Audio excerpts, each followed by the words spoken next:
Hello students, कैसे हैं आप सभी लोग।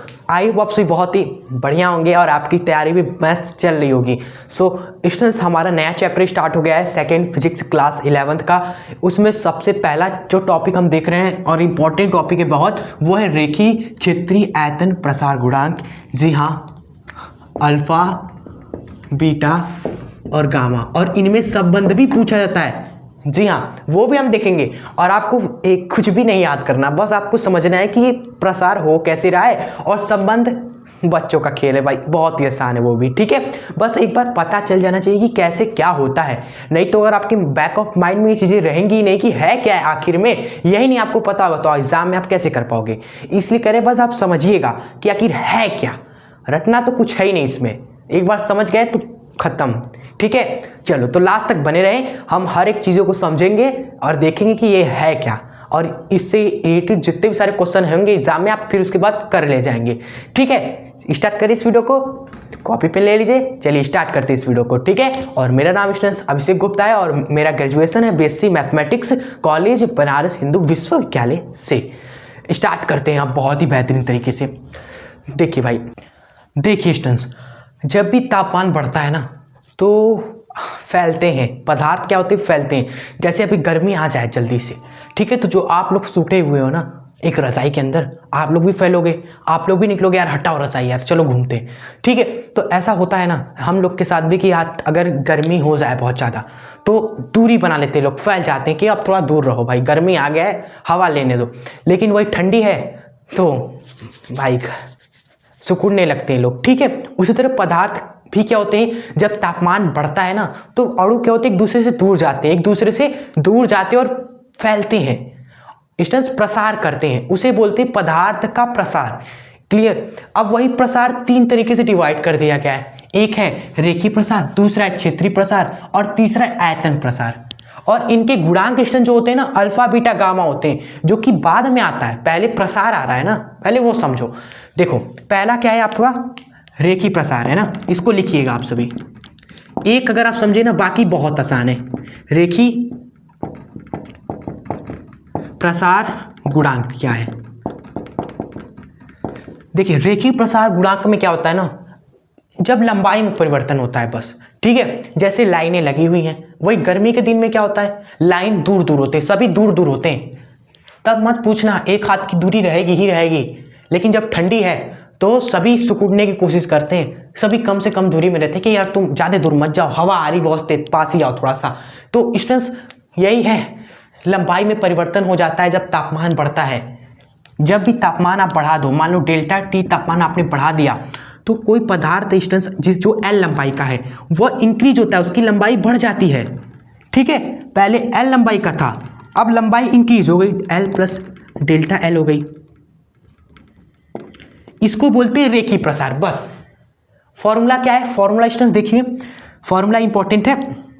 जो आपका लंबाई में परिवर्तन है और प्रारंभिक लंबाई है, इसका जो अनुपात होता है ना, लंबाई में जो परिवर्तन हो रहा है और बटे में पहले वाली लंबाई, इसका जो अनुपात होता है वो समानुपाती होता है चेंज इन टेम्परेचर, यानी तापमान में परिवर्तन के। ये स्टूडेंट्स याद रखना है आपको, लंबाई में परिवर्तन बटे में प्रारंभिक लंबाई, इसका जो अनुपात होता है वह तापमान परिवर्तन के समानुपाती होता है। यहां से स्टूडेंट्स समानुपाती का चिन्ह जब हटता है तो बराबर में एक नियतांक लगता है अल्फा, और डेल्टा टी आपको उतार दीजिए। स्टूडेंट्स ये जो अल्फा है ना, ये है आपका रेखीय प्रसार गुणांक। ये अल्फा ही क्या है, रेखीय प्रसार गुणांक है आपका। जी हाँ, अल्फा किसके बराबर हो जाएगा, अल्फा हो जाएगा डेल्टा एल बटे में एल और बटे में डेल्टा टी। स्टूडेंट्स ये हो जाएगा अल्फा का फॉर्मूला स्टूडेंट्स, और इसी अल्फा का स्टूडेंट्स पूछा जाता है डेफिनेशन, और जो कि आपको बिल्कुल ही नहीं याद करना भाई। इसी फॉर्मूले से हम निकालने वाले अल्फा का डेफिनेशन लिखेंगे एग्जाम में। आपको बस समझना है, हमने क्या कहा, हमने आपको समझाया रेखीय प्रसार क्या है, तापमान बढ़ाते हैं लंबाई में वृद्धि होती है, उसको बोलते हैं रेखीय प्रसार। गुणांक कहाँ से आया, फॉर्मूले से। स्टूडेंट्स ये जो रिलेशन है, इस रिलेशन से आ गया अल्फा, अल्फा इसके बराबर। हम आपसे कहेंगे स्टूडेंट्स डेल्टा टी का मान 1 रख दीजिए, डेल्टा टी को आप 1 डिग्री सेल्सियस रखो, डेल्टा टी को 1 डिग्री सेल्सियस रखो, और बताओ क्या आ रहा है, आप सभी बताइए क्या आता है बताइए। आप सभी कहेंगे कि आपने डेल्टा टी को 1 रख दिया तो अल्फा आपका बराबर आ जाएगा लंबाई में परिवर्तन बटे में एल के, यानी कि अल्फा कुछ और नहीं बल्कि लंबाई में परिवर्तन बटे में प्रारंभिक लंबाई होती है। लेकिन कब? कंडीशन क्या होनी चाहिए? जब तापमान में वृद्धि 1 डिग्री सेल्सियस की होती है। स्टूडेंट्स परिभाषा लिख लोगे आप? बताएं आपको, जब तापमान में परिवर्तन 1 डिग्री सेल्सियस की होती है तब स्टूडेंट्स पदार्थ की लंबाई में जो परिवर्तन है और प्रारंभिक लंबाई का अनुपात है, यही रेखीय प्रसार गुणांक कहलाता है। ये है अपने से, जब आप समझ के कोई चीज़ें बोलोगे तब आपको किताबें नहीं देखनी पड़ेगी। इसलिए ये किताब का परिभाषा है, ठीक है, बुक का परिभाषा है, लिखा गया है किसी पदार्थ का तापमान 1 डिग्री सेल्सियस बढ़ाने पर उसकी लंबाई में होने वाली वृद्धि व प्रारंभिक लंबाई का जो अनुपात होता है वह रेखीय प्रसार गुणांक कहलाता है। हम कह रहे हैं इसको याद ही मत करो, नोट्स बनाना है तो लिख सकते हो अच्छा खासा, लेकिन समझिए मेरे साथ कि ये क्या है। ये रेखीय प्रसार गुणांक किसके बराबर है? कि लंबाई में परिवर्तन बटे में प्रारंभिक लंबाई के अनुपात के बराबर है।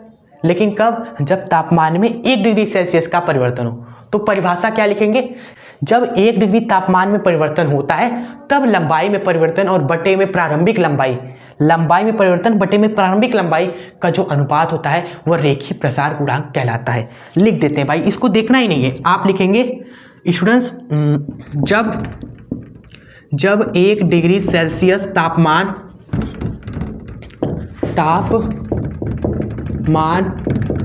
में वृद्धि होती है तब पदार्थ के लंबाई में होने वाली वृद्धि पदार्थ की लंबाई में होने वाली वृद्धि तथा प्रारंभिक लंबाई का अनुपात क्या कहलाता है स्टूडेंट्स? अल्फा कहलाता है, यानी रेखीय प्रसार गुणांक आपका कहलाता है। वो डेफिनेशन आपको खुद से बनाकर लिखना है। जब आप समझ जाओगे तो खुद से बनाकर डेरिवेशन लिखिएगा। जब आप ये चीज़ें सीखोगे अभी ही ना 11th में, तो 12th में सच बता रहा हूँ फिजिक्स बहुत ही आसान लगने वाला है, क्योंकि उसमें भी बहुत चीज़ें हैं, कॉन्सेप्ट है जो अगर आप समझ लेते हो तो एग्जाम में खुद ही लिखोगे। एग्जाम में हाथ खुद ब खुद चलेगा, ठीक है। वो आपको परिभाषा लिख देना है समझकर, ठीक है। रेखीय प्रसार गुणांक आप आयु आप अच्छे से समझ गए होंगे। जब तापमान 1 डिग्री सेल्सियस बढ़ता है तो लंबाई में होने वाली वृद्धि और प्रारंभिक लंबाई का अनुपात रेखीय प्रसार गुणांक कहलाता है, ठीक है। अब हम देखिए नेक्स्ट आते हैं स्टूडेंट्स क्षेत्रीय प्रसार गुणांक के बारे में, ठीक है। आते हैं नेक्स्ट क्षेत्रीय प्रसार गुणांक के बारे में। क्षेत्रीय प्रसार गुणांक के बारे में आइए, नेक्स्ट है हमारा क्षेत्रीय प्रसार गुणांक के बारे में। नोट्स बनाते रहिए, जहां दिमाग चलाना है ना वहां पर दिमाग चलेगा और कॉपी दोनों चलेगा। जब ये चीज काम करने लगेगा ना तो हाथ कम चलेगा। तब स्टूडेंट्स हाथ कम चलेगा जब आपका दिमाग चलेगा। यहाँ पर आपको बस दिमाग चलाना है, आप क्योंकि हाथ चलाना और दिमाग चलाना यहाँ पर हमने सीख लिया। अब इसके लिए दोबारा थोड़ी ना हम जाएंगे डिफिनेशन लिखने, ये तो सेम टू सेम ही चीज है ना। रेखीय प्रसार में स्टूडेंट्स क्या होता था? लंबाई बढ़ता था। क्षेत्रीय प्रसार में क्या होगा? क्षेत्रफल बढ़ेगा। जैसे ये एक सर्कल है, सर्कल इसका क्षेत्रफल a है, तापमान बढ़ा दिया डेल्टा टी, तो इसका क्षेत्रफल a से बढ़कर स्टूडेंट्स क्या हो जाएगा? a प्लस डेल्टा ए हो जाएगा, कुछ वृद्धि हो जाएगी, ठीक है। सर्कल है, तापमान बढ़ाया, वो और बड़ा हो गया सर्कल, ठीक है स्टूडेंट्स, ये वृद्धि हो गया। इसको बोलते हैं क्षेत्रीय प्रसार, ठीक है। जब तापमान बढ़ाने पर क्षेत्रफल फैलता है, क्षेत्रफल बढ़ता है आपका, क्लियर। यहां पर भी सेम टू सेम चीजें होंगी स्टूडेंट्स, सेम टू सेम। जो आपका डेल्टा ए होता है बटे ए, ये समानुपाती होता है डेल्टा टी के। यहां से स्टूडेंट्स आप देखोगे डेल्टा ए बटे में ए बराबर होता है बीटा डेल्टा टी के। यहां पर जो गुणांक आता है वो आपको ध्यान रखना है, वो होता है आपका क्षेत्रीय प्रसार गुणांक, वही होता है बीटा, क्षेत्रीय प्रसार गुणांक जो यहां पर आता है। और इसका फॉर्मूला हो जाएगा, आप बता देंगे डेल्टा ए बटे में ए और ये डेल्टा टी नीचे, ये हो जाएगा फॉर्मूला। यहां से आपसे अगर पूछा जाए डेफिनेशन बताइए स्टूडेंट्स, तो डेफिनेशन आई होप आप खुद ही लिख लोगे, ये आप खुद ही लिख लोगे, खुद ही लिख लोगे। कहोगे कि जब तापमान में वृद्धि 1 डिग्री सेल्सियस की होगी तब क्षेत्रफल में वृद्धि और प्रारंभिक क्षेत्रफल का अनुपात स्टूडेंट्स क्षेत्रीय प्रसार गुणांक कहलाता है। खुद ही लिखोगे आप सभी। क्लियर आप सभी को? अच्छे से मजा आ रहा है कि नहीं आपको? कमेंट में जरूर बताते चलिए वीडियो आपको कैसी लग रही है, समझ पा रहे हैं कि नहीं आप सभी, अच्छे से क्लियर हो रहा है कि नहीं हर एक कॉन्सेप्ट, ठीक है, याद हो रहा है कि नहीं, जो भी आपको फील हो रहा है आप कमेंट में जरूर बताएं। क्लियर? आइए आगे बढ़ते हैं, अब टाइम वेस्ट नहीं करना है, बढ़ते हैं आगे की ओर, आगे की ओर। नोट कर लिया आप सभी ने? चलो नेक्स्ट है हमारा स्टूडेंट्स, नेक्स्ट है हमारा अब आयतन प्रसार गुणांक। अरे बाप रे बाप, आयतन प्रसार गुणांक क्या है? कुछ नहीं पता? अरे सब पता है आपको। आयतन में क्या होगा? आयतन बढ़ जाएगा, आयतन बढ़ जाएगा स्टूडेंट्स। आयतन किसका होता है? 3D का होता है, 2D का आयतन होता है, वर्ग का आयतन होता है नहीं, आयत का आयतन होता है नहीं, सर्कल का आयतन होता है नहीं, उसका तो क्षेत्रफल होता है। जैसे ये कमरा हो गया, इसका आयतन है, ये क्या है? 3D है, 3D वस्तु हो गया। ये मार्कर इसका आयतन है, ये 3D हो गया।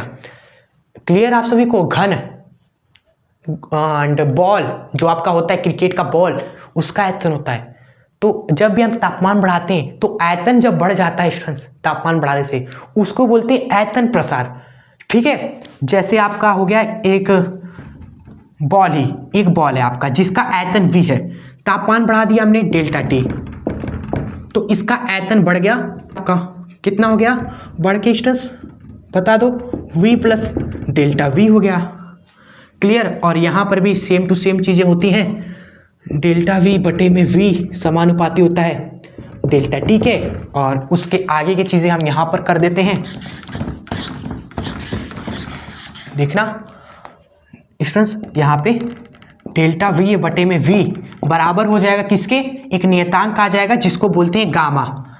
तीसरा नियतांक गामा यही से आता है आयतन प्रसार से, ठीक है, और मल्टीप्लाई में डेल्टा टी। उसके बाद आप देखेंगे स्टूडेंट्स गामा किसके बराबर हो जाएगा? ये हो जाएगा आयतन में परिवर्तन बटे में प्रारंभिक आयतन, और ये डेल्टा टी बटे में आ जाएगा। क्लियर? तो अगर आपसे कोई पूछे इस गामा का स्टूडेंट्स डेफिनेशन बता दीजिए, तो बता देंगे आप सभी कि स्टूडेंट्स अगर हमारा तापमान में वृद्धि 1 डिग्री सेल्सियस का होगा तो ये गामा किसके बराबर हो जाएगा? आयतन में परिवर्तन और बटे में प्रारंभिक आयतन, इसके बराबर। क्लियर? यही गामा कहलाता है और कुछ नहीं। चलो, तो ये हो गया आपका फिनिश स्टूडेंट्स, ये प्रसार गुणांक आपके खत्म हो गए। बात आई स्टूडेंट्स लास्ट एंड फाइनल इनमें रिलेशन की, कि अल्फा बीटा गामा में क्या रिलेशन होता है, ये आपका आखिरी टॉपिक है। ठीक है, वैसे वीडियो तो काफ़ी 10 मिनट से पार हो चुकी है। इनका रिलेशन याद रखिएगा, ऑब्जेक्टिव क्वेश्चन पूछा जाता है। अल्फा बीटा और गामा के बीच में जो रिलेशन होता है वो 1:2:3 होता है। यानी कि स्टूडेंट्स देखो, इसका मतलब कि जो आपका बीटा बराबर होता है वह 2 अल्फा के होता है, जो गामा बराबर होता है वह 3 अल्फा के होता है स्टूडेंट्स। क्लियर? तो आप बीटा की जगह 2 अल्फा लिख दो, गामा की जगह 3 अल्फा लिख दो, रेशो लोगे तो 1:3 आपको मिलता है। Clear students? और बात करें आखिरी में यूनिट की, भैया यूनिट भी स्टूडेंट्स इंपॉर्टेंट है। ठीक है, ये संबंध देख लिया स्टूडेंट्स। क्लियर? अगर आप पहली चीज, अगर आप चाहते हो स्टूडेंट्स डेरिवेशन भी हम कराएं, इसका डेरिवेशन भी आप चाहते हो अगर हम करा दें तो आप कमेंट्स में जरूर बताइएगा। अगर आप चाहते हो तो हम इसका डेरिवेशन भी बढ़िया से करा देंगे आपको, ये अनुपात जो है वो कैसे आता है वो करा देंगे। और बात करें स्टूडेंट्स यूनिट की, स्टूडेंट्स यूनिट पूछा जाता है ऑब्जेक्टिव क्वेश्चन में। यूनिट जो होता है ना, अल्फा बीटा गामा तीनों का जो यूनिट होता है स्टूडेंट्स पर डिग्री सेंटीग्रेड।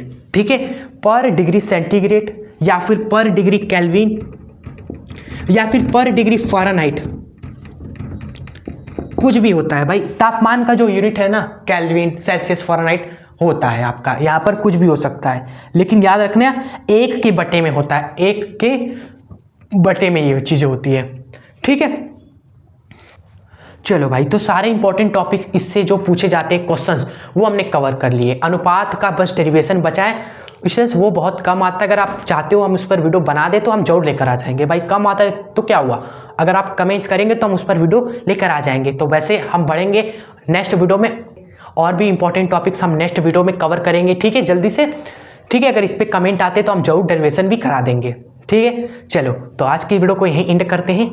वीडियो सच में कैसी लगी भाई कमेंट में आप जरूर बताइएगा, ठीक है। आपके प्यारे कमेंट्स हमें बहुत अच्छे लगते हैं, आप कमेंट्स वगैरह जरूर करा कीजिए, पहली बात तो, ठीक है। यही मोटिवेशन हमें देता है, बाकी सामने तो कोई नहीं रहता, आप सभी जानते हो। बस आपके कमेंट्स हैं जिससे हमें दिल से अच्छा लगता है, क्लियर। और इस वीडियो को, आप इस चैनल को ज़्यादा से ज़्यादा स्टूडेंट्स तक जरूर शेयर करें। हमारा मोटिव है मैक्सिमम स्टूडेंट्स तक पहुंचना।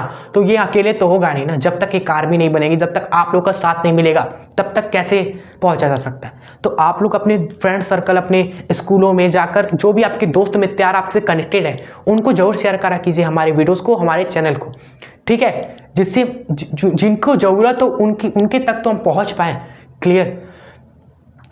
और जो नए हैं स्टूडेंट्स जो हमारे साथ अभी जुड़ रहे हैं, पार्ट 1 फिजिक्स हमने अच्छे से कवर कर दिया है, क्लास 11 फिजिक्स का सारे इंपॉर्टेंट टॉपिक्स कवर कर दिए हैं। तो एग्जाम से पहले उन टॉपिक्स को जरूर पढ़ना। न्यूमेरिकल्स हमने करा दिए हैं पार्ट 1 फिजिक्स के, first chapter, second chapter, third chapter के न्यूमेरिकल, 4 चैप्टर के न्यूमेरिकल करा दिए हैं, जो कि एग्जाम में पूछे जाते हैं, जरूर कवर करना एग्जाम से पहले। जो भी नए हैं, पुराने स्टूडेंट्स तो कवर कर चुके हैं। तो उन वीडियोस का लिंक, पार्ट 1 फिजिक्स का लिंक आपको हम डिस्क्रिप्शन बॉक्स में दे देते हैं, आप अच्छे से पढ़िएगा, ठीक है। और पार्ट 2 फिजिक्स का भी लिंक दे देते हैं। जो भी नेक्स्ट स्टूडेंट्स है पार्ट 1 कवर कर लिए तो पार्ट 2 फिजिक्स आप स्टार्ट कर सकते हो बेहतरीन तरीके से। अगर आप पढ़ना है तो जरूर विजिट करना, ठीक है। चलिए, तो आज की वीडियो में हम यही तक रखते हैं, मिलते हैं नेक्स्ट वीडियो में, ठीक है। दिल से जुड़ना मत भूलिएगा हमारे चैनल से, सब्सक्राइब करके बेल आइकन प्रेस जरूर कर लें, जिससे आने वाले इस महत्वपूर्ण टॉपिक्स की वीडियोस आपसे मिस ना हो। तब तक के लिए भाई जय हिंद, वंदे मातरम।